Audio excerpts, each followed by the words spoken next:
Qué rico, güey. ¿Cómo se llama el lechuga? Así que, bueno, no sé, pero no me gusta.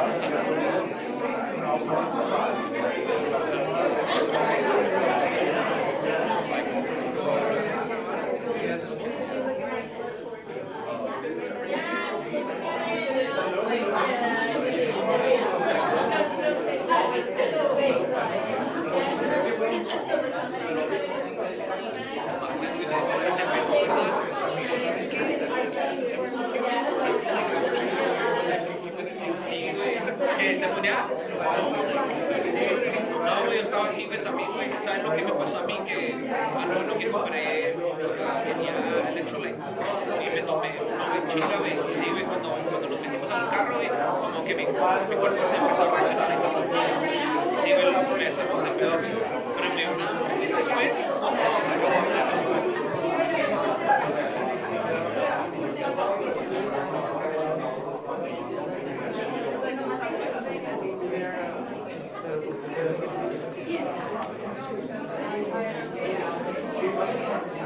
ah, it's going another story. It's just gonna be a zombie over. Yeah. You know.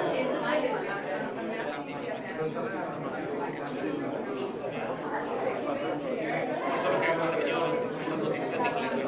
Hay cosas que, sí, para ustedes que son buenas, para mí son que quieren ver la doña que vende jamones.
Sí, güey, cuando lo vi, güey.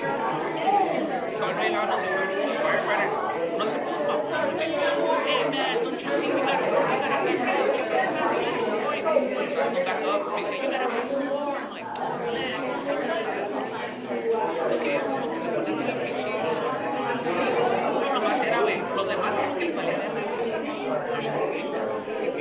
no, es que sabes que yo me veo bien aburrido y este güey estaba grande. Y siempre me toca ese güey. Yo tengo la manera de que todos están altos, están ya grandes, me quedan altos. Eso sí, sí, no, pero no más era los demás. Nos metimos y ya es cuando dijeron, we gotta put the lines on the ground, cuando se le unen el envío, you gotta move it, los oficiales, no menos. Pues, no, ahorita como que sí, hasta creo que, güey, en un momento en el que se había pasado de no, pues, es que lo que like, oh, shit, like, sí, pero la gente, when they're like, y ya pasaron hey, man, like, I'm sorry, I was not communicating with you guys, but it's just, at the moment, I was getting the money shot. It was a millionaire shots, bro. Sí, güey, los maté todos, güey.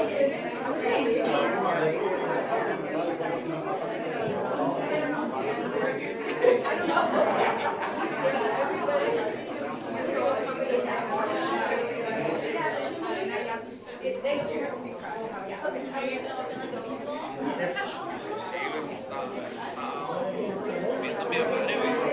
Sí, esa cosa, güey, bro, y ya, everything, güey. Guacha, güey, con ese sentido que les mandé estos güeyes a las 4, güey. Y se me hace que alguien le mandó también ese pedo, güey, al centro, güey.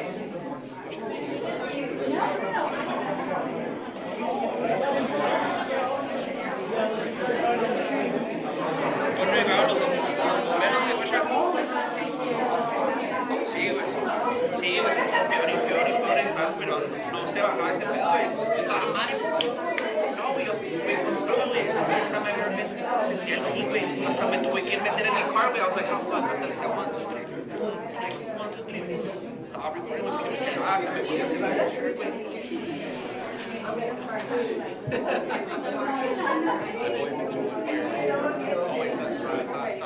Está cabrón.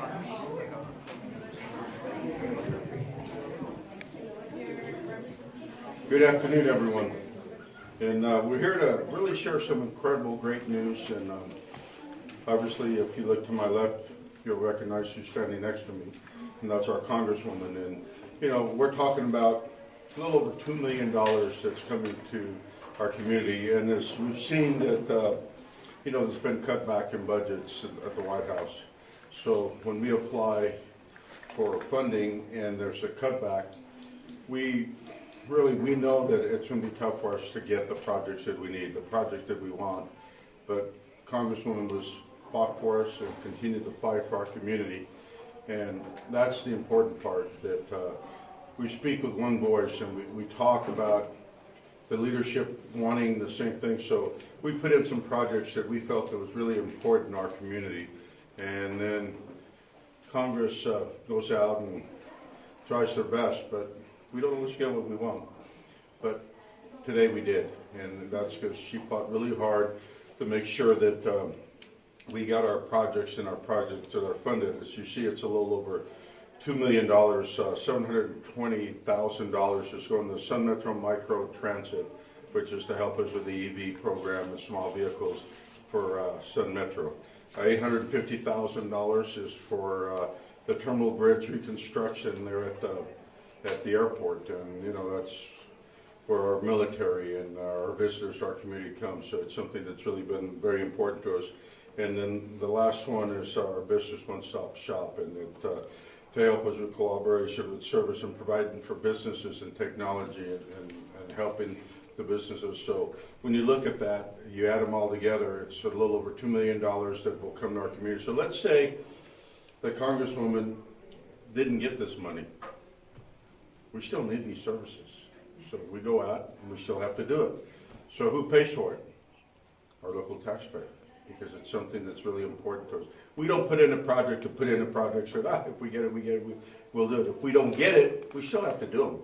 So I'm very thankful for working really hard and getting us these projects that mean a lot to our community and continues to make the life of El Pasans better. We always talk about a quality of place for our citizens, and this is something that we've done. So I'm going to turn the mic over to the Congresswoman, because we're very grateful for you always continuing to fight to get every dollar for our community, because every dollar you don't get, which yet not to get, but every dollar you don't get for us, we have to go out, and I said it's a project that's needed and we'd have to do it anyway. So I want to thank you very much for always going up there and making sure that we got what we needed so our citizens continue to have a quality of place and a quality of life. Thank you very much. Thank you so much.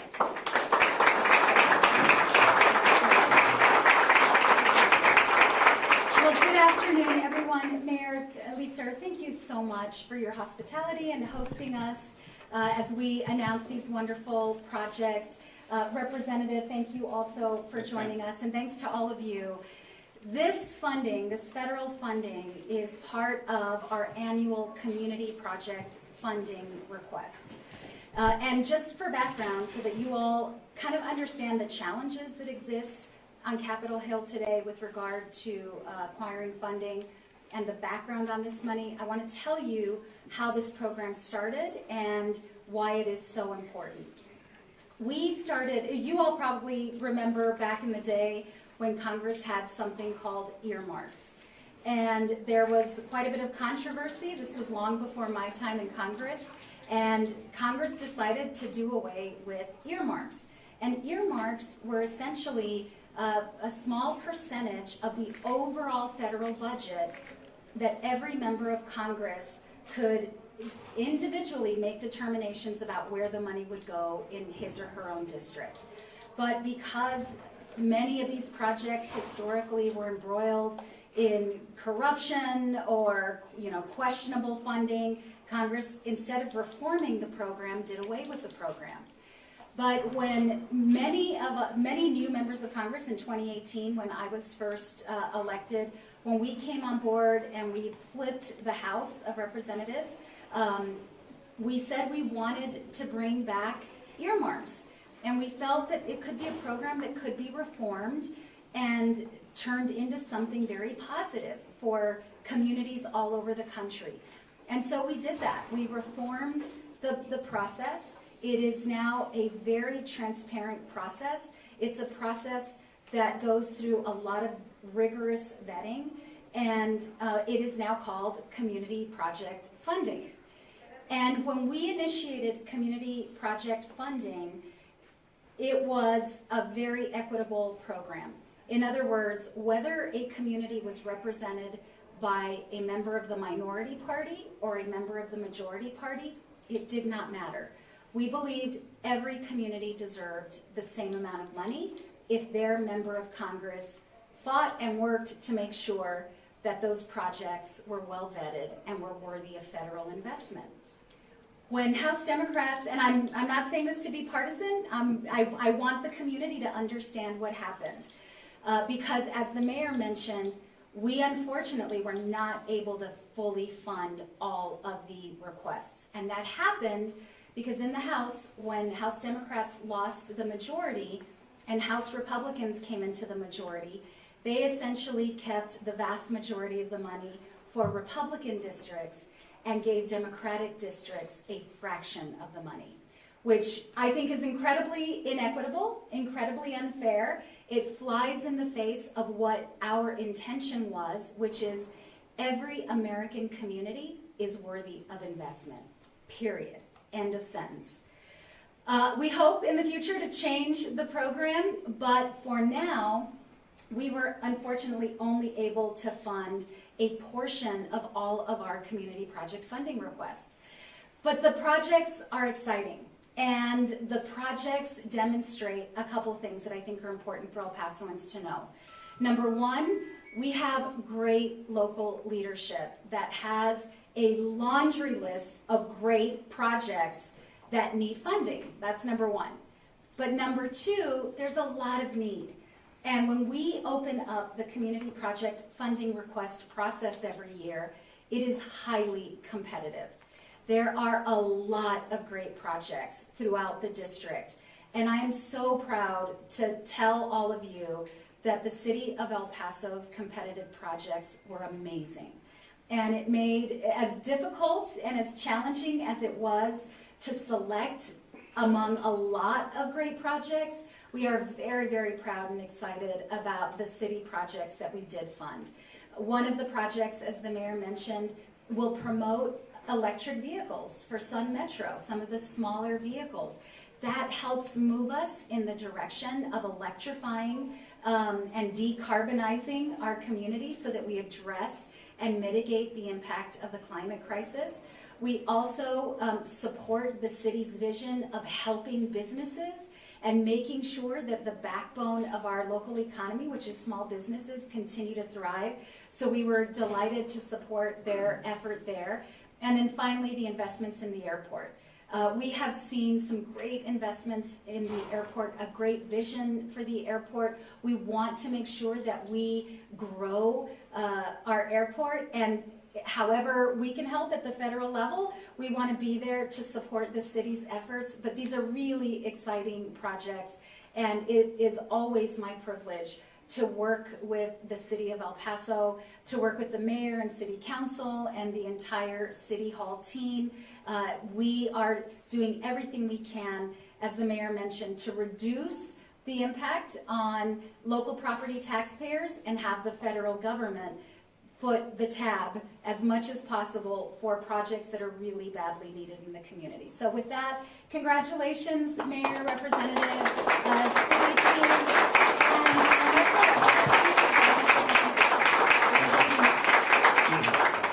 We're going to do the check in a minute, but I know that you want it in Spanish, so I'll do it in Spanish real quickly.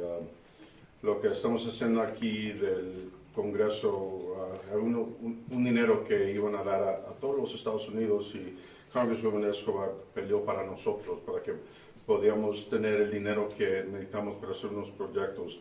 Nos dieron dinero para 3 proyectos ahorita, es poquito más de $2 millones.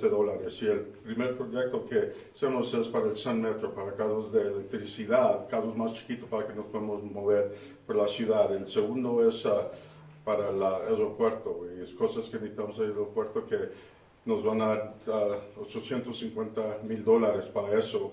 Y el último es $500,000 para las One Stop Shop, para ayudar a los negocios. Como dice, aquí en El Paso, 80% de todos los negocios son negocios chicos, y para ayudarles para tener las cosas que necesitan para mover sus negocios. Y esto, si no hacíamos esto, si ella no podía dar el dinero para la ciudad del Paso, es alguna cosa que lo tenemos que hacer. Son proyectos muy importantes para la ciudad, y es una cosa que entonces lo ponemos y tenemos que pagarlos aquí las personas del Paso en los impuestos, pero en esto lo está pagando el gobierno federal y nos está ayudando mucho. Y era una cosa que no había tanto dinero en el gobierno federal, cortaron lo que iban a dar, pero lo muy fuerte para nosotros, el Congresswoman Escobar, para poder tenerlos, y se lo agradezco todo mucho por lo que hiciste y traer el dinero para continuar a hacer la vida del Paso más mejor. Gracias.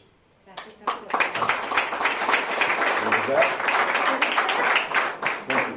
All right, this is the fun part where we get to move that out of the way, and maybe we get the whole city team.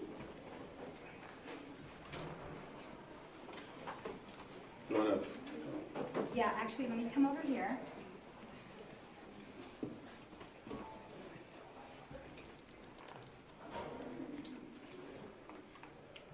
Could we lower the catch?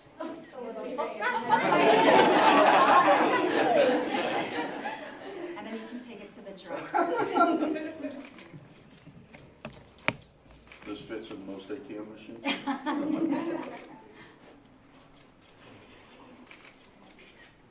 1, 2, 3. Thank you. I think that was Jerry who gave you that. 1, 2, 3.